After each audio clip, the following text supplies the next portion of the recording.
Bismillahirrahmanirrahim. Assalamualaikum warahmatullahi wabarakatuh. Innal hamdanillah nahmaduhu wa nasta'inuhu wa nastaghfiruhu wa na'udzu billahi min shururi anfusina wa min sayyiati a'malina. May yahdihillahu fala mudhillalah wa man yudlil fala hadiyalah. Wa asyhadu an la ilaha illallah wahdahu la syarikalah wa asyhadu anna Muhammadan abduhu wa rasuluh. Amma ba'du. Bapak Muhiban SAG MPDI selaku Kepala MTs Negeri 8 Kebumen yang saya hormati, sahabat-sahabat pendidik dan tenaga kependidikan MTs Negeri 8 Kebumen yang saya hormati, serta anak-anakku kelas 7, 8, dan 9 yang saya banggakan. Yang pertama dan utama, marilah kita panjatkan puja dan puji syukur kita kepada Allah Subhanahu wa Ta'ala atas nikmat iman, Islam, serta nikmat sehat, sehingga kita masih bisa melaksanakan puasa Ramadan ke-22 hari ini.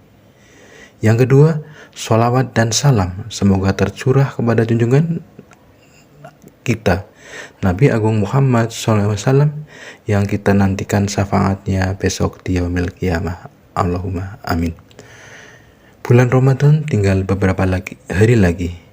Kata Aisyah radhiyallahu anhu, adalah Rasulullah SAW apabila memasuki malam-malam 10 akhir Ramadan, beliau menghidupkan malamnya dan membangunkan keluarganya dan mengencangkan ikat pinggangnya, bersungguh-sungguh ibadah. Hadis riwayat Bukhari dan Muslim. Maka tentunya dengan semakin mendekati akhir Ramadan, semakin kita bersungguh-sungguh untuk beribadah kepada Allah Subhanahu wa Ta'ala. Semakin kita mengencangkan ikat pinggang kita untuk mencari Lailatul Qadar, mencari ampunan Allah Subhanahu wa Ta'ala, maka kewajiban kita adalah mengikuti Rasulullah SAW dan para sahabatnya, mengikuti beliau di dalam menghadapi akhir-akhir bulan Ramadan ini. Kita melihat banyak kaum muslimin yang sibuk untuk berbagai macam persiapan menuju hari raya, untuk membeli pakaian baru, atau mempersiapkan kue-kue, atau mempersiapkan masakan-masakan. Bukannya tidak boleh, akan tetapi yang tidak benar adalah kalau sampai menjadikan kita lalai dari mempersiapkan diri menuju akhir Ramadan dengan banyak beribadah kepada Allah Subhanahu wa Ta'ala. Karena kita tidak tahu apakah Ramadan kali ini kita mendapatkan ampunan dari Allah atau tidak. Anak-anakku kelas 7, 8, dan 9 yang saya banggakan, kita tidak ingin di bulan Ramadan ketika kita keluar darinya, ternyata kita tidak mendapatkan ampunan dari Allah. Maka usaha kita adalah bersungguh-sungguh dan terus bersungguh-sungguh meminta kepada Allah kekuatan agar dikuatkan beribadah di malam-malam terakhir di bulan Ramadan ini untuk mencari Lailatul Qadar. Allah berfirman, Lailatul Qadri khairu min alfi syahr. Malam kemuliaan itu lebih baik daripada 1000 bulan. Al-Quran Surat Al-Qadar ayat 3. Artinya, kata para ulama bahwa beribadah di malam itu lebih baik daripada beribadah selama 1000 bulan lamanya. Apabila kita berhasil mendapatkan Lailatul Qadar dan kita beribadah di malam itu, seakan-akan kita beribadah 1000 bulan. Namun yang celaka adalah orang yang berbuat maksiat di malam itu. Apabila ibadah dilipat gandakan nilainya sama dengan 1000 bulan, dia pun sama, nilainya sama dengan maksiat selama 1000 bulan. Na'udzubillah, summa na'udzubillah. Kita berlindung pada Allah dari hal-hal yang demikian itu. Di dalam mencari Lailatul Qadar, banyak ibadah yang bisa kita lakukan. Di antaranya yang sangat dianjurkan adalah memperbanyak sholat di waktu malam, sebagaimana itu yang dilakukan oleh Rasulullah SAW. Abu Dzar berkisah dalam riwayat Ibnu Huzaimah bahwa Rasulullah SAW bangun bersama para sahabatnya sholat di malam 23 sampai sepertiga malam pertama. Di malam ke-24 tidak keluar. Di malam ke-25, beliau kembali sholat bersama para sahabat-sahabatnya sampai pertengahan malam. Setelah selesai sholat, Abu Dzar berkata, "Wahai Rasulullah, masih tersisa panjang waktu malam. Bagaimana kalau kita berlanjut untuk menambahkan sholat kita?" Rasulullah SAW bersabda, "Barang siapa sholat malam bersama imam sampai ia selesai, maka ditulis untuknya pahala sholat 1 malam penuh." Hadis riwayat Abu Daud, Ahmad, Tirmidzi. Berlanjut di malam ke-26, Rasulullah SAW tidak keluar dari masjid. Di malam ke-27, Rasulullah membangunkan keluarganya, kemudian beliau sholat, bertahajud dan tarawih berjamaah bersama para sahabatnya dari awal malam sampai akhir malam.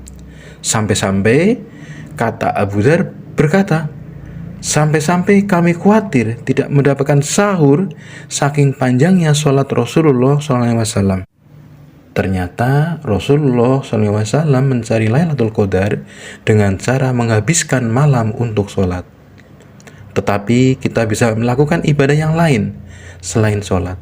Kita bisa banyak membaca Al-Quran, banyak mentadaburi Al-Quran. Kita juga bisa beribadah dengan beribadah-ibadah yang lain, ibadah yang baik berupa zikir kepada Allah. Anak-anakku kelas 7, 8, dan 9 yang saya banggakan, maka inilah kesempatan kita untuk mendapatkan keutamaan dan keistimewaan malam Lailatul Qadar.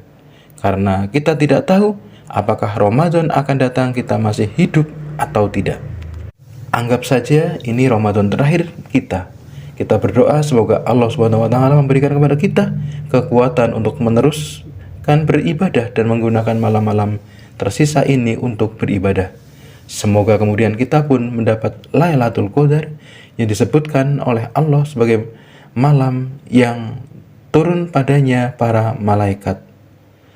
Allah berfirman, "Tanazzalul malaikatu warruhu fiha biidzni rabbihim min kulli amr." Pada malam itu turun para malaikat dan ruh Jibril dengan izin Tuhannya untuk mengatur semua urusan. Al-Quran Surat Al-Qadar ayat 4. Rasulullah SAW bersabda, "Para malaikat pada malam Lailatul Qadar di bumi jumlahnya lebih banyak daripada jumlah kerikil ataupun pasir." Hadis riwayat Ibnu Huzaimah. Jumlah malaikat yang turun di malam itu lebih banyak dari jumlah kerikil-kerikil yang ada di muka bumi, sangat banyak sekali. Para malaikat itu turun membawa apa? Yang diperintahkan oleh Allah, yaitu membawa rahmat dari Allah Subhanahu wa ta'ala. Kesungguhan kita dalam beribadah tidak lain adalah merupakan nikmat dari Allah. Karena ibadah memang berat. Kalau bukan karena Allah yang membantu kita, maka kita tidak akan mampu beribadah. Allah berfirman, "Iyyaka na'budu wa iyyaka nasta'in." Hanya kepada Engkaulah aku beribadah dan hanya kepada Engkaulah kami memohon pertolongan. Al-Quran Surat Al-Fatihah ayat 5. Anak-anakku kelas 7, 8, dan 9 yang saya banggakan, Syekh Soleh Al-Usmaini rahimahumullah berkata, karena ibadah itu berat, maka kita minta pertolongan kepada Allah supaya Allah membantu kita untuk bersungguh-sungguh dalam beribadah kepada Allah Subhanahu wa taala.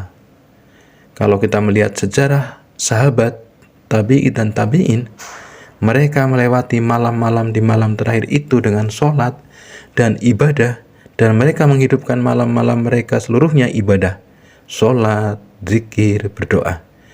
Adapun di waktu siang mereka banyak beristirahat, sebagaimana disebutkan dalam Athar Aisyah radhiyallahu anhu. Maka dari itu, ketika kita siang banyak istirahat, walaupun kemudian kita banyak menggunakan juga untuk berzikir, di waktu malam kita menjadi kuat kembali untuk beribadah. Kalau ternyata istirahat kita di waktu siang tujuannya mempersiapkan ibadah di waktu malam, maka itu adalah ibadah juga. Maka dari itu, memang ada hadis yang mengatakan bahwasanya puasa atau tidurnya orang yang berpuasa itu ibadah. Namun hadis itu lemah. Akan tetapi, ketika niat kita adalah untuk sesuatu yang mulia, maka perkara yang sifatnya mubah menjadi mulia di sisi Allah Subhanahu wa Ta'ala. Anak-anakku kelas 7, 8, dan 9 yang saya banggakan, kita mohon kepada Allah agar Allah memberikan kepada kita kekuatan terus beribadah sampai akhir bulan Ramadan. Kita meminta kepada Allah agar Allah Subhanahu wa Ta'ala memberikan ampunan di bulan Ramadan ini. Terima kasih banyak atas perhatiannya. Mohon maaf atas kekhilafan.